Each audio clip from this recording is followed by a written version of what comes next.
Olá, estudante! Como você está? Eu sou a professora Adelina Azevedo e a aula de hoje é sobre propriedades coligativas. É um conteúdo voltado para o aluno do segundo ano do ensino médio. Bem, no estudo das propriedades coligativas, pretende-se que você aprenda a identificar os fenômenos de volatilidade e pressão de vapor, que você aprenda a reconhecer processos, que você aprenda a reconhecer processos que alteram os valores de temperatura de ebulição e de congelamento das substâncias líquidas. Bem, o que são propriedades coligativas ou efeitos coligativos? Todas as substâncias, elas possuem um grupo de propriedades que as caracterizam. Ponto de fusão, ponto de ebulição, temperatura na qual elas congelam, solubilidade. Essas propriedades, elas são alteradas à medida que é adicionado a elas um soluto não volátil. O que é um soluto não volátil? Um soluto que não evapora. Então, quais são os efeitos coligativos e propriedades coligativas que nós vamos falar sobre eles? Tonoscopia, ebulioscopia, crioscopia e pressão osmóticas. Isso são efeitos, alterações que ocorrem com um solvente devido ao acréscimo de um soluto não volátil a esse solvente. E de que depende esses efeitos coligativos?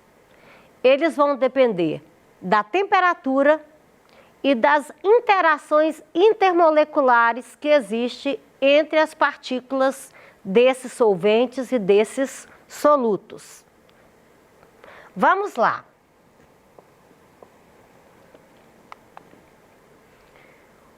Um dos primeiros efeitos coligativos é a tonoscopia. O que é a tonoscopia? É o abaixamento da pressão de vapor de um solvente.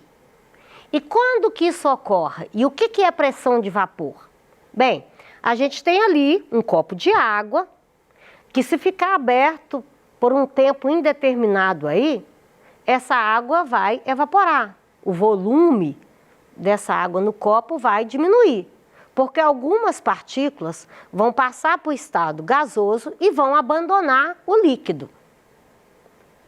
Agora, quando você tem um líquido num espaço fechado, tá? Vai acontecer com o passar do tempo também esse desprendimento dessas partículas. Algumas partículas vão passar para o estado gasoso e preencher todo esse espaço aqui. Até chegar um momento que, para cada partícula que passa para o estado gasoso, outra partícula vai passar para o estado líquido. Nesse momento, a gente fala que o sistema está em equilíbrio dinâmico. O que é equilíbrio dinâmico? Está tendo movimentação das partículas. No entanto, aparentemente, o sistema tem equilíbrio, porque para cada partícula que passa para o estado gasoso, outra passa para o estado líquido. Essas partículas no estado gasoso, elas vão exercer uma pressão sobre esse líquido. A isso nós chamamos de pressão máxima de vapor de um líquido. E aí, inicialmente, aquele líquido que evapora, bom, retomando aqui, né? Então, pressão máxima de vapor é a pressão que os vapores de um líquido exercem sobre a sua superfície, quando estão em equilíbrio dinâmico. E o que acontece com esses vapores quando são adicionados a eles solutos. E de que depende essa pressão de vapor? O que influencia nesses valores de pressão de vapor? Substâncias diferentes possuem vapores, pressão de vapor diferente, porque a interação que existe entre as moléculas delas também é diferente. Por exemplo, a interação que ocorre entre as moléculas de éter é diferente do tipo de interação que ocorre entre as moléculas de água. Para quem está lembrando das interações intermoleculares, vai lembrar que aqui é o tipo de ligação, a gente chama, o tipo de força que existe entre as moléculas de água é a ligação do tipo de hidrogênio, que é um tipo de força mais forte. Por outro lado, nas moléculas do éter, a gente tem o dipolo-dipolo. Então, são interações diferentes, o que mostra que eu tenho água e éter. Ambos estão a uma mesma temperatura.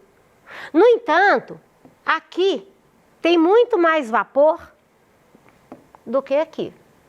Isso implica que esse líquido, ele é mais volátil. Portanto, por que o éter é mais volátil? Por que o éter tem maior pressão de vapor a uma mesma temperatura? Porque ele é uma substância mais volátil. Isso nos leva a dizer que substâncias mais voláteis possuem maior pressão de vapor. Qual outro fator que interfere na pressão de vapor, que influencia? A temperatura. Mesmo líquido, temperaturas diferentes, aqui tem mais partículas no estado gasoso do que aqui. Portanto, a pressão aqui vai ser maior. De novo, eu volto no conceito de interação molecular. Se tem mais energia, as moléculas vão estar em maior movimento. Se elas estão em maior movimento, elas vão se desprender com mais facilidade e ter mais molécula no estado gasoso.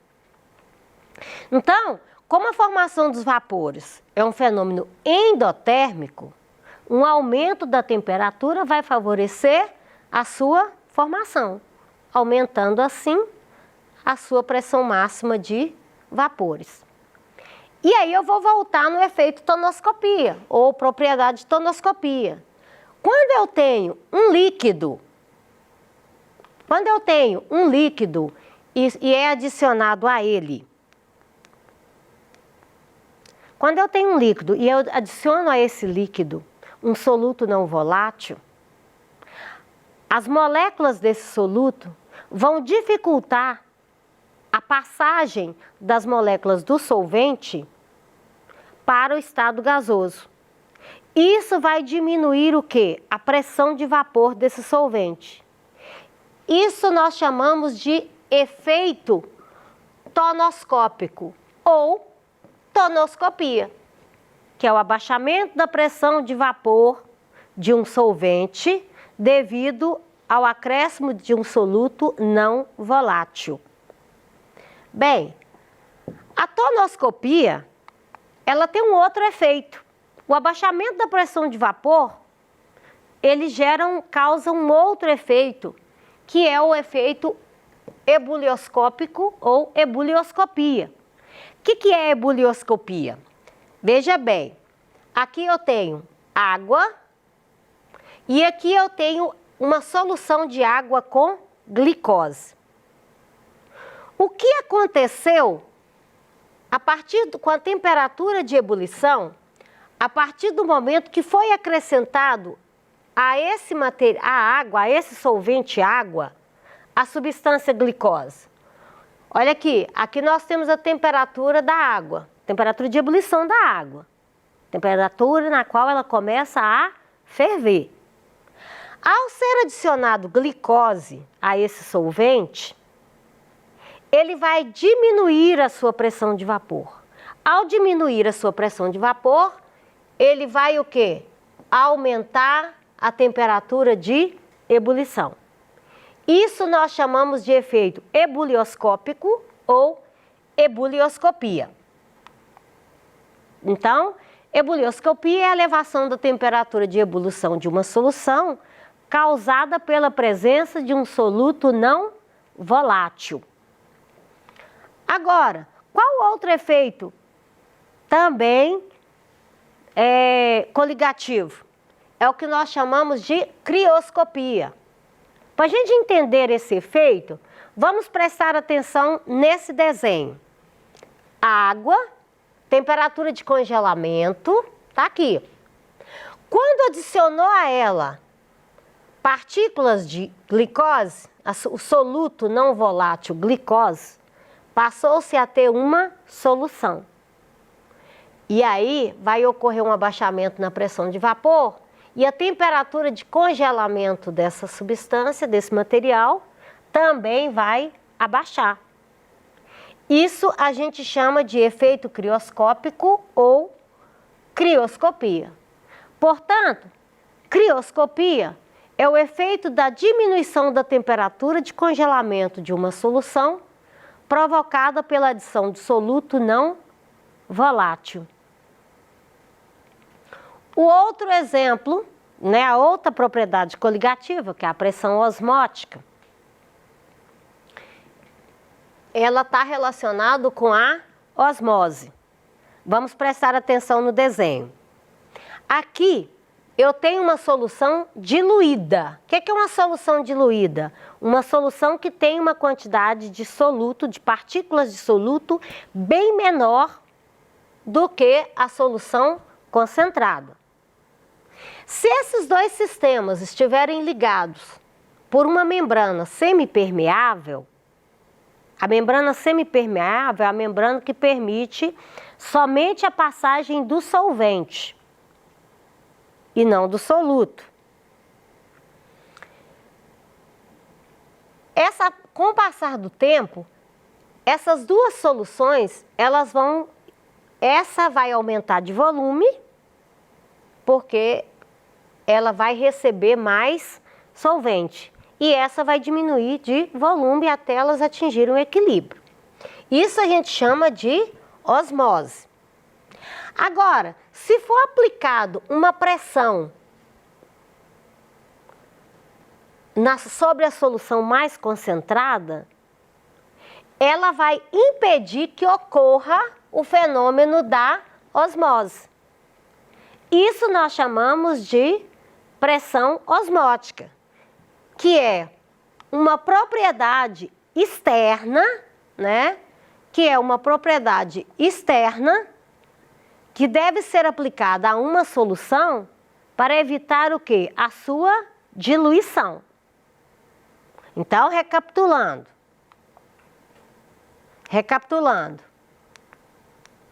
Aqui a gente tem a osmose. Fluxo do solvente do meio mais diluído para o mais concentrado. Vocês estudam muito isso em biologia. Para impedir que esse fenômeno da osmose ocorra, é necessário que seja aplicado uma pressão externa no sistema. Essa pressão a gente chama de pressão osmótica, que é uma propriedade coligativa. Aí aqui tem mais uma ilustração, uma solução diluída, e aqui como está sendo aplicada a pressão externa, que é a pressão osmótica, perceba que não está tendo fluxo de solvente. Bem, então,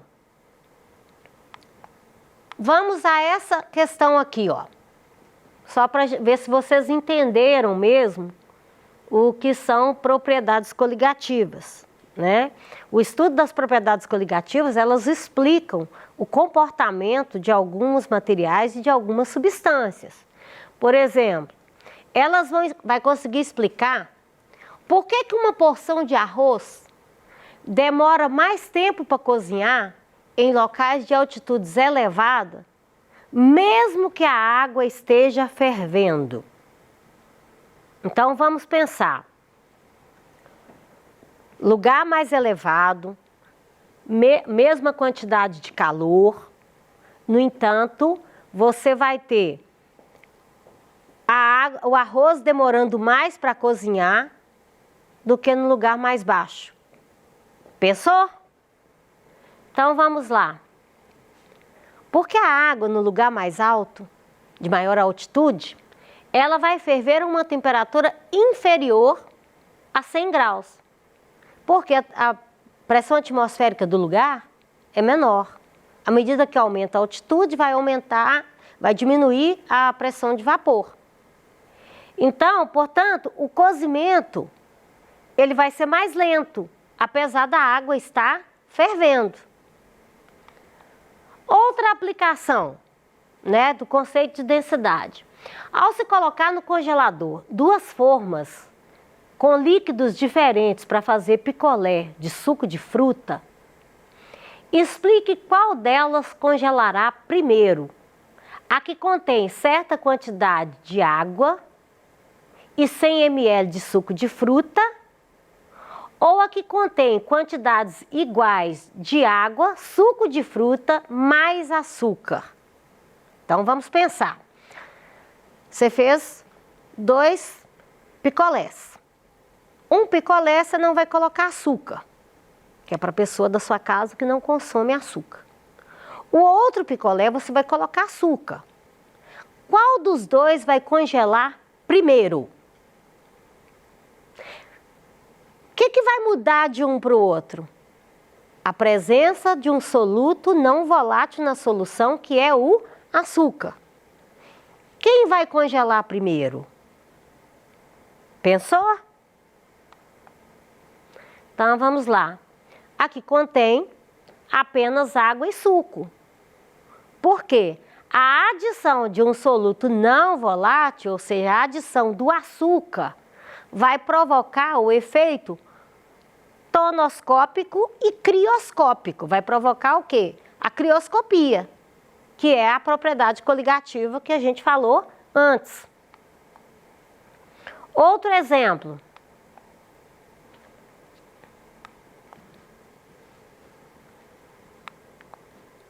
Vamos aqui. Um outro exemplo aqui.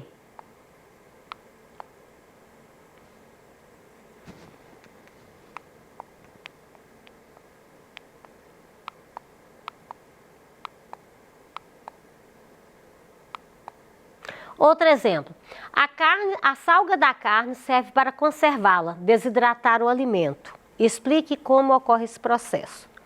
No interior, onde não tem geladeira ou quando não tinha geladeira, uma técnica utilizada para congelar, para conservar as carnes, é colocar sal nela. Por que o sal ajuda a conservar a carne? Qual a relação entre o salgar a carne para conservá-la e o estudo das propriedades coligativas? O que significa desidratar? Desidratar não é perder água? Por que ao colocar o sal sobre a carne vai perder água? Pensou? Então, nesse caso, vai ocorrer uma perda de água das células da carne através do processo de osmose, por isso vai haver uma desidratação da carne. Havendo uma desidratação da carne, ela vai demorar mais tempo para perder, para começar o processo de putrefação. Agora, mais um último exemplo aqui, ó. Explique o que acontece com uma folha de alface se ao colocarmos em contato com um molho de salada preparado com sal e vinagre e a outra folha de alface colocada em água pura e fresca. Uma salada é temperada, a outra não é temperada. O que vai acontecer com a salada que foi temperada, com a folha de alface da salada temperada e a outra folha de alface? Isso está relacionado com qual propriedade coligativa e com qual fenômeno? Pensou aí? Bom, a folha de alface que é colocada em contato com sal e vinagre, ela vai murchar, porque ela vai perder água para a solução. Enquanto que a colocada só em água pura, ela vai permanecer mais vistosa por mais tempo. Isso tudo devido ao processo de osmose. Portanto, fica a dica, salada de folhas, não vai consumir toda de uma vez? Não tempere ela toda, tempere no prato. Bem, encerramos por aqui. Tem algumas outras questões aqui que você pode estudar depois com seu professor. Tem o resumo do que nós falamos. Também vai ficar disponível para você no slide.